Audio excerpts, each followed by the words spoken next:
Hello viewers and welcome to another episode of Elections by Numbers. Today we're talking about the Cornhusker State, Nebraska. The name Nebraska actually comes from an old Oto Indian word which means flat water and likely referred to the Platte River. The state is also the birthplace of both the Reuben sandwich and Kool-Aid. And I also learned another fun, weird law that comes from the state of Nebraska. The law explicitly states that a woman who is wearing a hat that would frighten a timid person is not to eat onions in public. So ladies visiting Nebraska, watch what you wear on your head when you're visiting the state fair and ordering a blooming onion. You could end up in trouble. The only district that I would consider to be competitive this year is Nebraska's 2nd district, which covers the city, the largest city in the state, Omaha, and has a Cook Political Report Partisan Vote Index score of +4 into the Republican column when compared to the national average. Nebraska's 1st and 3rd districts have much more further right-leaning partisan scores, and therefore I don't consider either of them to be competitive like Nebraska's 2nd is. Incumbent Republican Representative Don Bacon is running for his 3rd term in Nebraska's 2nd this year. Democratic challenger Kara Eastman is running for the 2nd time. Actually, she ran in 2018, but narrowly lost the seat by about a 2% margin of the vote. Let's pull up a line graph, and this line graph is actually going to be specific to Nebraska's 2nd district. I'll explain why that is later to get an understanding of how citizens from the district vote for the representatives. All right, I told you this was a competitive district. Going back over the last 10 years, we see very, very, very narrow races, and I mean barely distinguishable margins of victory going back to 2012 anyway. Obviously, from this graph, 2010 was more decisive in Republicans' favor, but during the last 4 congressional election cycles, we see very, very close margins of victory, with Democrats squeaking out a win in 2014, but then losing it 2 years later in 2016 when Don Bacon won his 1st term. He also won his 2nd term 2 years ago against Kara Eastman, who he's running against again this year, despite the fact that 2018 was a relatively blue wave year at the House level. I mean, Democrats picked up, I believe, 40 seats in the House. That blue wave did not bleed into Nebraska's 2nd district, though, as we see Republicans really keeping up with Democrats' improving numbers. This actually bodes pretty well for Republicans in the state going into 2020. Let's toss that graph aside. I do think that Don Bacon is narrowly going to win a 3rd term this year against Kara Eastman. It's generally not a good sign when a candidate that has previously lost a general election is up again the next year. That does not speak very highly of the strength of the Democratic Party in the state. And I do believe the incumbency factor will play into Don Bacon's favor this time around, as it likely did 2 years ago. So I'm projecting no change in the makeup of the House, the U.S. House in Nebraska this year. Let's make that official and put it on our first map. Mark it.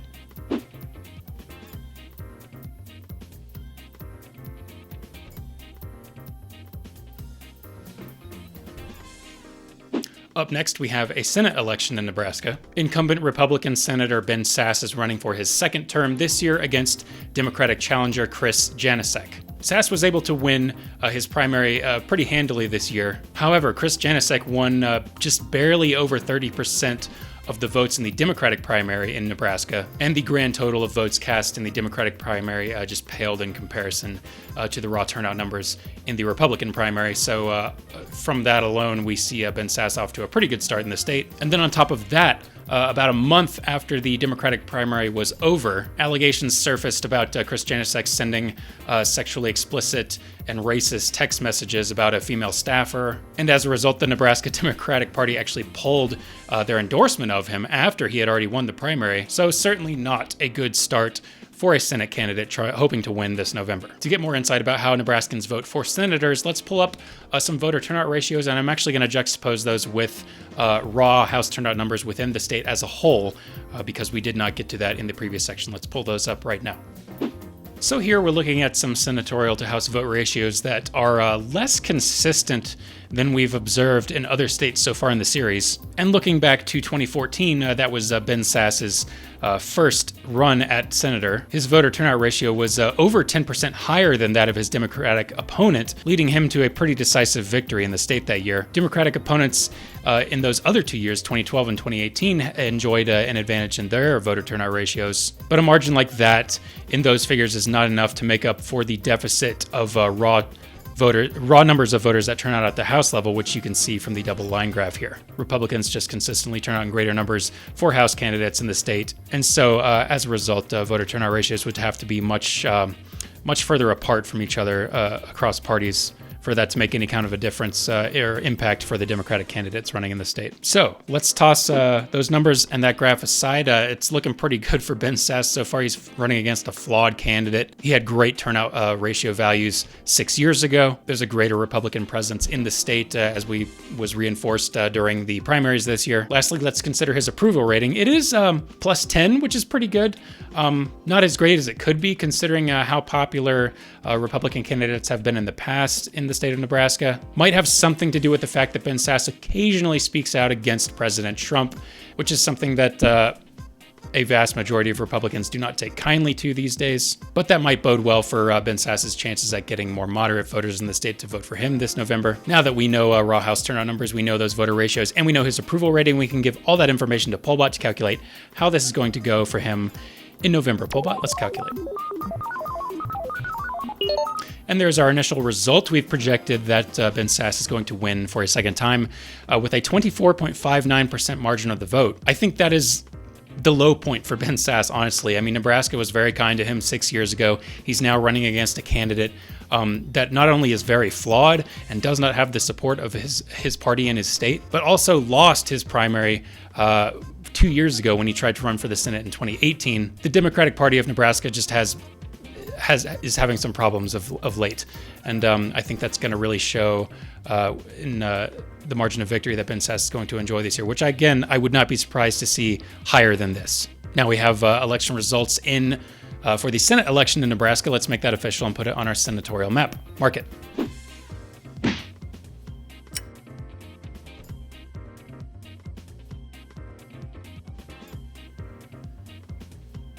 Now it is time to talk about the presidential election of 2020 starring President Donald Trump and Democratic challenger Joe Biden. Nebraska is one of two states, the other one being Maine, that awards electoral college votes to presidential candidates based on how they perform in each congressional district. And because Nebraska has 3 congressional districts, it has a total of 5 electoral college votes to award, with those extra 2 going to the popular vote winner within the state at large. This is the reason why I isolated Nebraska's 2nd district earlier in the video in a line graph, because it's obviously the most competitive district in the state. It covers the most urban part of the state, Omaha. It is a district that Barack Obama carried in 2008 and is seen as competitive even at the presidential level this year as well. For this reason, it's very likely that Nebraska could split its votes like we've already projected Maine is likely to do this year. So now that you understand that, let's take a look at some more voter turnout ratios to see how Nebraskans have been voting for presidents.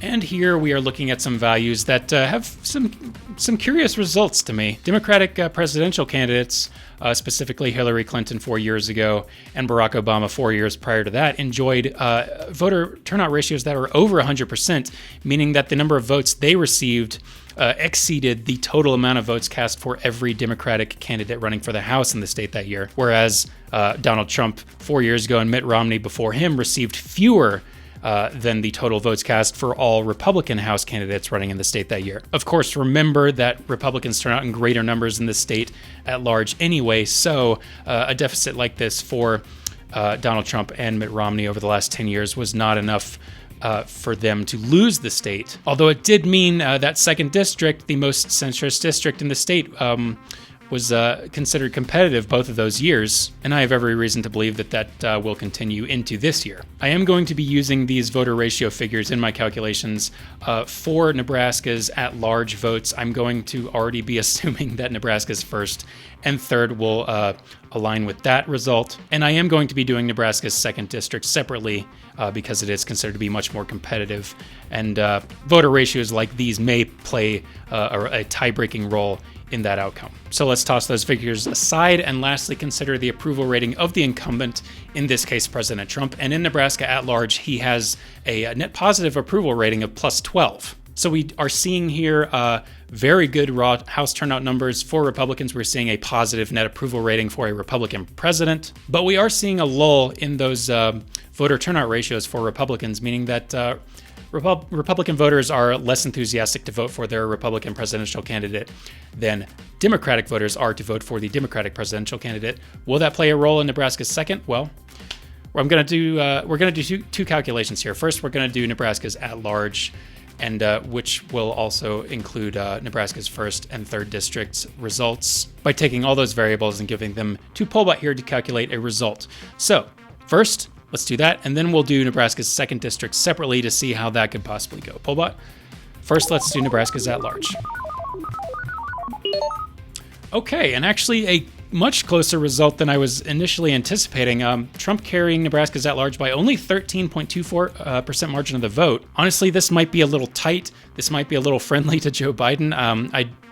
I really wasn't expecting it to be quite this close. So playing a major role in this outcome, obviously, are those voter turnout ratios that we've projected that favor Democrats in the state. And they may be playing a bit too heavy of a role here, honestly. Or maybe it's because of the fact that Donald Trump's approval rating of plus 12 is, a Republican president in a state like Nebraska. I would expect to have a higher approval rating. I definitely think that Trump is going to be able to carry the state at large, regardless of what we've calculated here today. This 13.24 may be a little low. So that's 4 Electoral College votes for Trump so far. Now we are going to do Nebraska's 2nd district separately, considering the same approval rating, but the raw House turnout numbers projected for Nebraska's 2nd district are obviously much, much closer than they are projected for Nebraska's at large. So when we factor that into our calculations this time around, Pollbot, how does it go for Trump and Biden in Nebraska's 2nd district?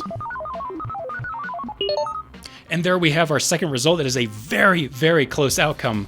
Trump actually carrying Nebraska's 2nd district, but by only 2.72% margin of the vote. A very similar outcome to what I imagine Don Bacon will receive in the state. Remember that 2018 was largely considered a blue wave year, but Nebraska's 2nd still was not among the districts that flipped from red to blue that year. I do think that strength of the Republican Party in the state of Nebraska will play a factor in the outcome of Nebraska's 2nd district this November. I know Biden and Trump are going to be pouring more resources into the district than maybe either of them ought to, but at the end of the day, I do think Trump is going to be able to carry the district a second time, meaning that he will get that 5th and final Electoral College vote from Nebraska. So let's make that official and put it on our presidential map right now. Mark it.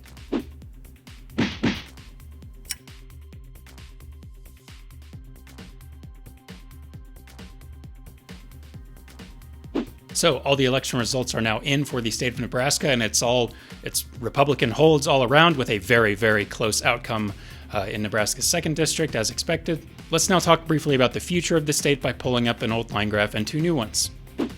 So first, I want to bring your attention to raw House turnout numbers in Nebraska at large, going back over the last 10 years, specifically looking at those slope values. So for the Republicans, it's that value preceding X, that value of 27. And for Democrats, it's that value of 19.7. What that means is, on average, over the last 10 years, every election cycle, or every 2 years, Republicans have been breaking away from Democrats' numbers at a rate of roughly just over 7,000 votes every 2 years. So at the House level, we are seeing a state that is still getting slightly more Republican over the last decade, becoming apparent in 2016 when Nebraska's 2nd flipped from Democrat to Republican, and then did not flip back to Democrat in a blue wave year 2 years ago in 2018. Next, looking at these other 2 line graphs, these are estimates for the rate of increase or decrease in those voter turnout ratios that I was using earlier in my calculations. For the Senatorial to House voter ratio, rates of increase or decrease, we're seeing a Republican value that's pretty much constant. It's just 0. So, their voter turnout ratios are remaining relatively unchanged over the last 10 years. But it's actually dropping for Democrats, which will play into Ben Sasse's hands going into November this year. That on top of the fact that he's running against a very flawed candidate and was a popular choice 6 years ago, it will certainly be good news for him and for future Republicans hoping to be Nebraskan senators. Republican prospects are a little less certain for presidential candidates, as you can see from the other graph here. Democrats over the last 10 years have had a consistently higher voter turnout ratio than their Republican opponents in the state, which was, again, not enough to carry the state for either Barack Obama in 2012 or for Hillary Clinton in 2016. But it did mean that 2nd district would be at least within their reach during both of those election cycles. And Nebraska's 2nd district is likely to remain pretty centrist, relative to this country as a whole going into future elections. Okay, let's toss that graph aside. I'll give you my final consensus on Nebraska. It's kind of a tough one to predict. I think it's mainly just basically going to stay pretty much where it is for the time being. We did see Democrats and Republicans turn out in very comparable numbers in 2014 and 2016, and then again in 2018 in that second district, despite it being a blue wave year. We're projecting Ben Sasse carrying the state very easily again this year. I'm a little puzzled about our predicted outcome for Donald Trump this year, though. For the state at large, it was just over 13%, if you'll remember. That would actually be even worse than John McCain's performance from 2008 when Barack Obama just swept the nation that year. Likely, these voter turnout ratios that favor Democrats at the presidential level are playing into that final outcome. We'll see if that does indeed play a role this November. But my final consensus is that Nebraska is pretty much staying exactly where it is. Not much change. Very Republican as a whole. Slightly more Democrat in Omaha, and it's going to remain that way for a long time. And that just about does it for our latest episode of Elections by Numbers. I want to thank you, the viewer, for tuning in today. If you like what you saw, please hit the subscribe button to get updates on new content as it becomes available. I upload videos every Monday and Thursday. I'm also on Twitter and update that account with which state I'm covering next ahead of the scheduled release date. So if you want to stay ahead of the curve, please give me a follow on Twitter, and that link is in the description. Thanks again for watching. Thank you for voting. See you next time.